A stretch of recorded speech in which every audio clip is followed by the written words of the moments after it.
I'm making this video for my friends in real life to show them what I bought. If you're on YouTube stumbling upon this video, great. Welcome to the channel.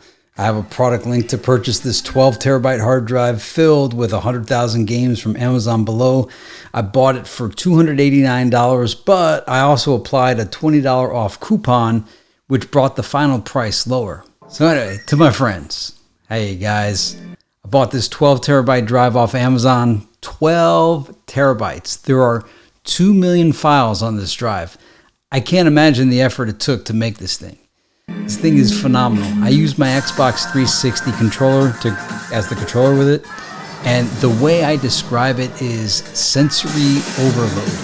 So everything we loved about the arcade when we were kids, the sounds, the colors, the motion, the excitement, it's all put on steroids here when you cycle through the menus. I find myself exploring the interface and watching previews of games that I never played than actually playing games. When I first bought it, I don't think I launched a single game title for the first 2 hours. I was just so fascinated scrolling through everything. My brain was loving all of the transitions and sound effects and the roaring sound of so many arcade and console classics. I would go faster just to see if the hard drive could keep up with the input.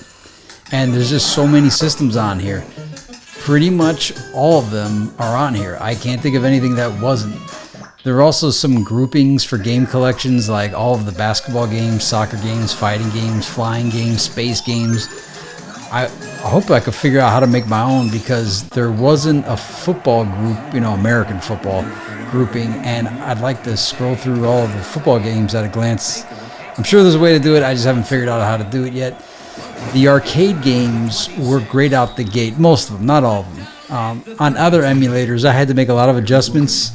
On these, not so much, but some. I mean, that's really why I got this, is for the arcade emulation, because it's hard to do on a computer, and not all emulators you have to change up a bunch of stuff. NBA Jam didn't work too good with the buttons. I haven't figured out how to properly map them out. But I initially tried running this on a $150 mini PC that I bought, and it played the menus fine, but the games ran slow, all of them, even the Atari. I must have been doing something wrong. So I plugged it into a more expensive mini PC that I had, which had 32 gigs of RAM, an i7 CPU, and it ran much better. All of the emulators I tested played fine except for Xbox 360. The Xbox 360 played the games, but it was all in slow motion. The PS4 and PS5, wasn't the greatest either. But I wouldn't expect a tiny PC to be able to play those. All right, PC games, 166 games. All right, whoops. All right, let's see what we got.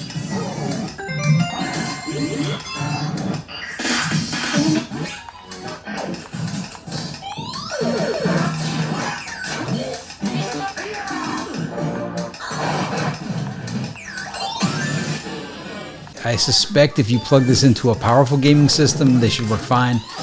There is, I heard, a 40 terabyte version of this out there, and a 16 terabyte, and I think it's 4 of these drives combined together, and I suspect they probably have more PS4, 5, and PC games on it. This drive, I would declare, has most, if not all, of the console games up to PS3. There's 100,000 games on here. You're never going to get through them all. Some are duplicate, some systems you would never even want to play, some aren't in English, but there's a gazillion in here. My selling point to you guys is this. For basically $300, you're buying the entirety of our childhood onto a single drive. So you're buying the closure of whatever hole was left in your heart, not being able to buy every single video game when we were kids or rent them from Blockbuster. All the games you ever wanted. Now you could have them all on a single drive, and you don't have to have an entire wall of bookshelves filled with games, spending a gazillion bucks collecting them. You might not even ever play these games ever again after buying it and trying it out once. But you'll know that if you ever wanted to, you could.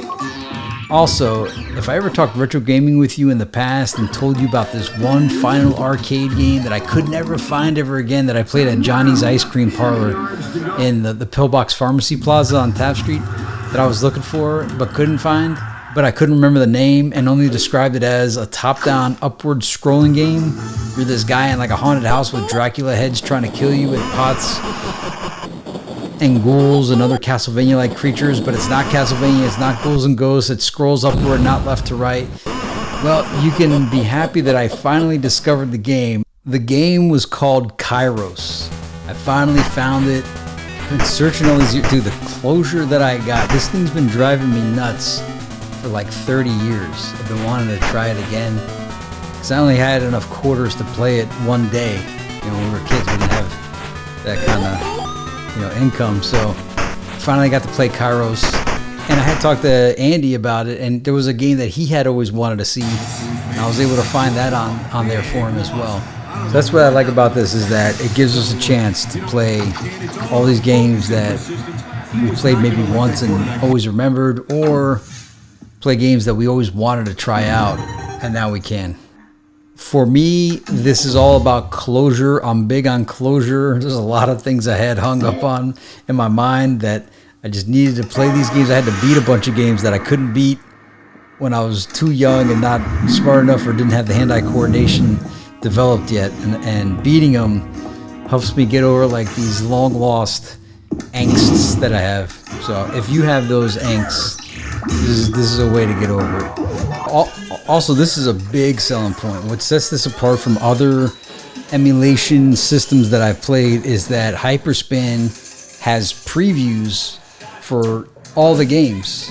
Well, most of them. There's a couple that don't have a preview, but having those previews, especially when you're hunting for something, or you're looking through, or you're not sure what a game title is, getting to actually see a preview of it saves a lot of time, so you don't have to boot out of it and launch another title. So to me, that's the best aspect of Hyperspin, is the preview. So anyway, I got the link below if you guys want to get this. Also, I'll just point out that, you remember I had the Retro Console X. That was cute. It was nice to have. I have Launch Box and Big Box, and I think those are good to get over the whole needing to collect every game. Like, it helps you feel nice because you see all the boxes, so you kind of feel like you have this enormous collection of games. But I think the best experience is using the Hyperspin. It's just incredible, just cycling through all these menus. Launchbox and Big Box, cool to look at, but you know, it launches into another application, whereas this one, I dig it. Anyway, it's about 300 bucks. You want to get it, use my link. If not, that's cool too. I just wanted to show you guys what it looks like. It's what I have. To me, it's like the ultimate retro gaming experience that you could have. And I've tried a lot. I think this one's the best. Anyway, I'll see you guys later.